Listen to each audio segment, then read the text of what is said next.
ഇവിടെ ഡയറക്ടർ യോഗം വിളിച്ചു ചേർത്തു.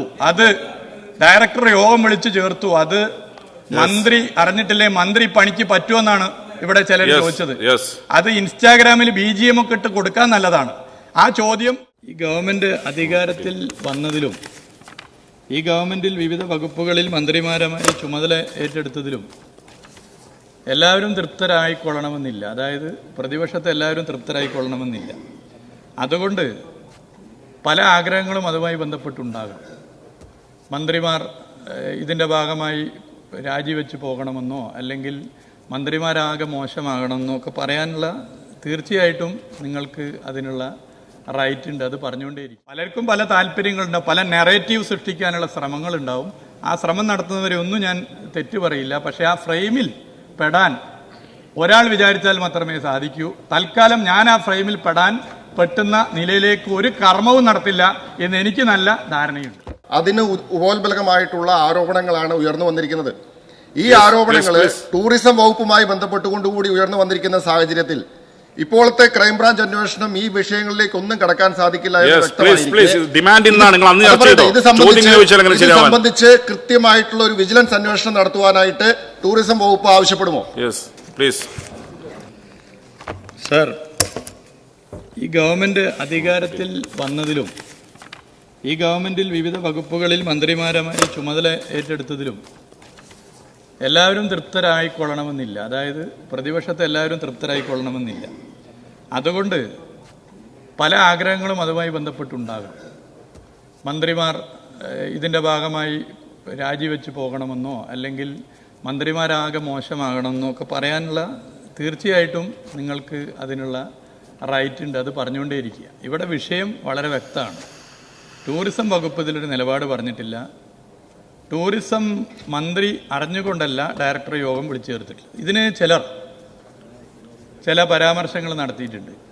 പിന്നെ മന്ത്രി എന്തിനാണ് ഇങ്ങനെ ഇരിക്കുന്നത് എന്നുള്ളത് സഭയിൽ തന്നെ ചിലർ പറഞ്ഞിട്ടുണ്ട്.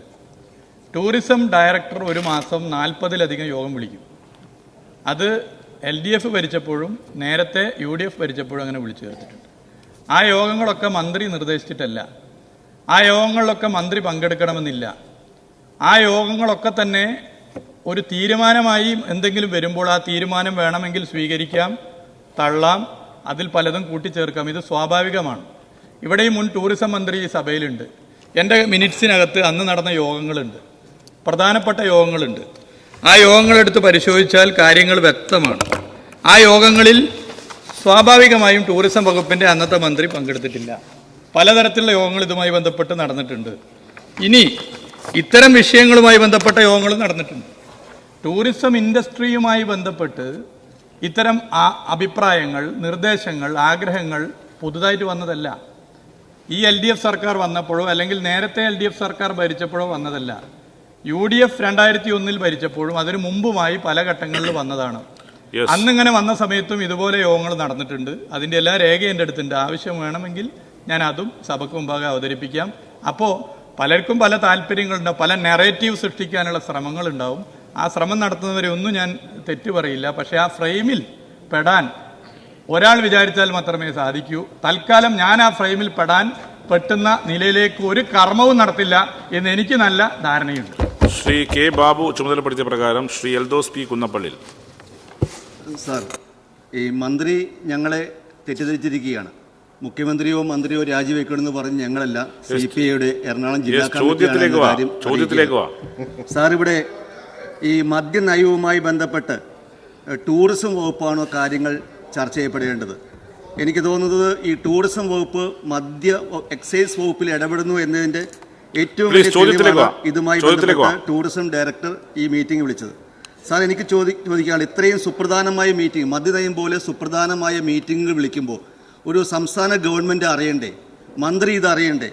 മന്ത്രി അറിഞ്ഞിട്ടല്ല എങ്കിൽ മന്ത്രി ഇതുമായി ബന്ധപ്പെട്ട കാര്യങ്ങൾ മനസ്സിലാക്കിയിട്ടുണ്ടോ? ആരൊക്കെയാണ് ഈ മീറ്റിംഗിൽ പങ്കെടുത്തത് എന്ന് പറയാൻ കഴിയുമോ? മിനിസ്റ്റർ. സർ, ഏതെങ്കിലും പത്രങ്ങളിൽ എന്തെങ്കിലും വാർത്ത വന്നാൽ ആ വാർത്ത വെച്ചുകൊണ്ട് സഭയിൽ ചർച്ച ചെയ്യുന്ന രീതി ശരിയാണോ? ഇവിടെ ഒരു രാഷ്ട്രീയ പാർട്ടിയുടെ ജില്ലാ കമ്മിറ്റി യോഗത്തിനകത്ത് ഇങ്ങനെ ഒരു വാർത്ത വന്നു എന്നാണ് പറഞ്ഞത്. CPI എന്ന രാഷ്ട്രീയ പാർട്ടിയുടെ പേരാണ് ഇവിടെ പറഞ്ഞത്. അതെ, ഒന്ന് ആ രാഷ്ട്രീയ പാർട്ടിയുടെ കമ്മിറ്റിക്കകത്ത് ഈ ബന്ധപ്പെട്ട വാർത്ത നൽകി എന്ന് പറയുന്ന മാധ്യമ പ്രവർത്തകനില്ല. ആ രാഷ്ട്രീയ പാർട്ടിയുടെ ജില്ലാ കമ്മിറ്റിക്കകത്ത് ഇവിടെ വിഷയം ഉന്നയിച്ച സഭാംഗവും ഇല്ല. പിന്നെ നിങ്ങൾക്കൊരു മാനസിക സുഖമാണ്. ഇങ്ങനെ പല കമ്മിറ്റികളിലും ഇങ്ങനെയൊക്കെ വാർത്ത കൊടുക്കാൻ പല ദിനപത്രങ്ങളും ഉള്ളത് കൊണ്ട് എന്ത് വാർത്തയും കൊടുക്കാം, എന്തും കൊടുക്കാം. അതിൽ ഒരു മാനസിക സുഖം വരുന്നത് ഏതായാലും നല്ല കാര്യമാണ് എന്നുള്ളത് അറിയിക്കുകയാണ്. രണ്ടാമത്തത്, ഇവിടെ പറഞ്ഞൊരു കാര്യം, ഇവിടെ അദ്ദേഹം പറഞ്ഞതുകൊണ്ട് അദ്ദേഹത്തിന്റെ പ്രതിപക്ഷ ബെഞ്ചിലിരിക്കുന്ന മുൻ മന്ത്രിമാരോട് എന്തോ ഒരു വിരോധമുണ്ടോ എന്ന് എനിക്ക് സംശയമുണ്ട്. കാരണം ഞാനത് പ്രത്യേകം പറഞ്ഞു, പഴയത് ഞാൻ തൽക്കാലം ഇവിടെ പറയാൻ ആഗ്രഹിക്കുന്നില്ല. പക്ഷെ അത് പറയിപ്പിച്ചേ അടങ്ങും എന്ന് പറഞ്ഞാൽ അതിൽ പ്രയാസമുണ്ട്. 2015 മാർച്ച് മാസം 17 നക്ഷത്ര ചിഹ്നമിട്ട ചോദ്യം നമ്പർ 152, ടൂറിസം മേഖലയിൽ മദ്യനയം സൃഷ്ടിച്ച തിരിച്ചടികൾ. ചോദ്യം ചോദിച്ച അംഗങ്ങൾ ശ്രീ പുരുഷൻ കടലുണ്ടി, കെ നാരായണൻ തുടങ്ങിയവർ. മറുപടി ശ്രീ കെ ബാബു. ചോദ്യം എ, ടൂറിസം തൊഴിൽ മേഖലയിൽ മദ്യനയം സൃഷ്ടിച്ച തിരിച്ചടികൾ പഠിക്കാൻ വിദഗ്ധ സമിതിയെ നിയോഗിച്ചിട്ടുണ്ടോ? എങ്കിൽ സമിതിയുടെ പരിഗണനാ വിഷയങ്ങൾ എന്തൊക്കെയാണെന്ന് വിശദമാക്കാമോ?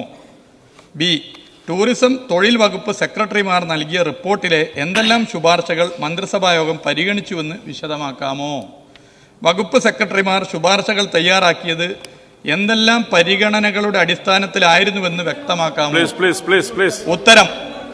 ഉത്തരം മദ്യനയത്തിലെ വ്യവസ്ഥകൾ പൂർണ്ണമായും നടപ്പിലാക്കുമ്പോൾ പ്രവർത്തിച്ചു വരുന്ന 5 സ്റ്റാർ ഒഴികെയുള്ള ബാർ ഹോട്ടലുകളുടെ ലൈസൻസ് റദ്ദ് ചെയ്യപ്പെടും എന്നതിനാലും സംസ്ഥാനത്തിന്റെ തൊഴിൽ മേഖലയിലും വിനോദസഞ്ചാര മേഖലയിലും ഹോട്ടൽ വ്യവസായത്തിലും ഉണ്ടാകുന്ന പ്രത്യാഘാതങ്ങൾ സംബന്ധിച്ച് പഠനം നടത്തി റിപ്പോർട്ട് സമർപ്പിക്കുവാൻ ടൂറിസം തൊഴിൽ വകുപ്പ് സെക്രട്ടറിമാരെ ചുമതലപ്പെടുത്തിയിരുന്നു. പ്രസ്തുത പഠന റിപ്പോർട്ടിന്റെ അടിസ്ഥാനത്തിൽ മന്ത്രിസഭയുടെ തീരുമാനമനുസരിച്ച് കാര്യങ്ങൾ ഇവിടെ ഞാൻ മുഴുവൻ വായിക്കും. അതിന്റെ തൊട്ടടുത്ത അതേ സമ്മേളനത്തിൽ സർ 2 ദിവസം കഴിഞ്ഞ് ടൂറിസം വകുപ്പിന് ഒരു ചോദ്യം വന്നു. നക്ഷത്ര ചിഹ്നമിടാത്ത ചോദ്യം നമ്പർ 2666.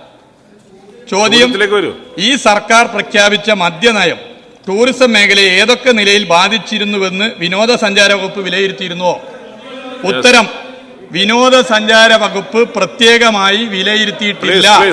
സർ, 14ാം സമ്മേളനത്തിൽ നക്ഷത്രമിട്ട ചോദ്യം നമ്പർ 225-നും ഇതേ മറുപടി നൽകിയിരിക്കുന്നു. അപ്പൊ ടൂറിസം വകുപ്പ് സെക്രട്ടറി റിപ്പോർട്ട് നൽകിയെന്ന് എക്സൈസ് വകുപ്പ് മന്ത്രി പറയുന്നു. ഞങ്ങൾ പരിശോധിച്ചിട്ടില്ല എന്ന് വിനോദസഞ്ചാര വകുപ്പ് മന്ത്രി പറയുന്നു. സർ, അന്ന് മന്ത്രി അറിയാതെ കാര്യങ്ങൾ നടന്നതാണോ അതോ നിയമസഭയെ തെറ്റിദ്ധരിപ്പിച്ചതാണോ എന്നൊന്നും ഞാനിപ്പോൾ പറയുന്നില്ല. കാരണം ടൂറിസം മന്ത്രി അറിഞ്ഞുകൊണ്ടല്ല, ആര് മന്ത്രിയായാലും മാസത്തിലെ 40 യോഗം ഒരു ഡെസ്റ്റിനേഷന്റെ ബാത്റൂമിനെ കുറിച്ച് ചർച്ച ചെയ്യും. അത് ടൂറിസം മന്ത്രി അറിഞ്ഞിട്ടാണോ?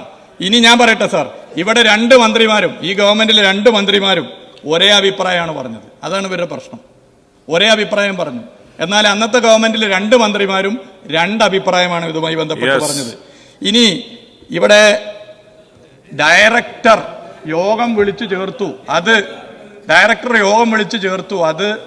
മന്ത്രി അറിഞ്ഞിട്ടില്ലേ? മന്ത്രി പണിക്ക് പറ്റുമെന്നാണ് ഇവിടെ ചിലർ ചോദിച്ചത്. അത് ഇൻസ്റ്റാഗ്രാമിൽ BGM ഒക്കെ ഇട്ട് കൊടുക്കാൻ നല്ലതാണ്. ആ ചോദ്യം തിരിച്ച് തൊട്ട പിറകിലുള്ള ആളോടുള്ള ചോദ്യമായിരുന്നു എന്നുള്ളത് ഞാൻ അന്നും സഭയെ അറിയിച്ചു.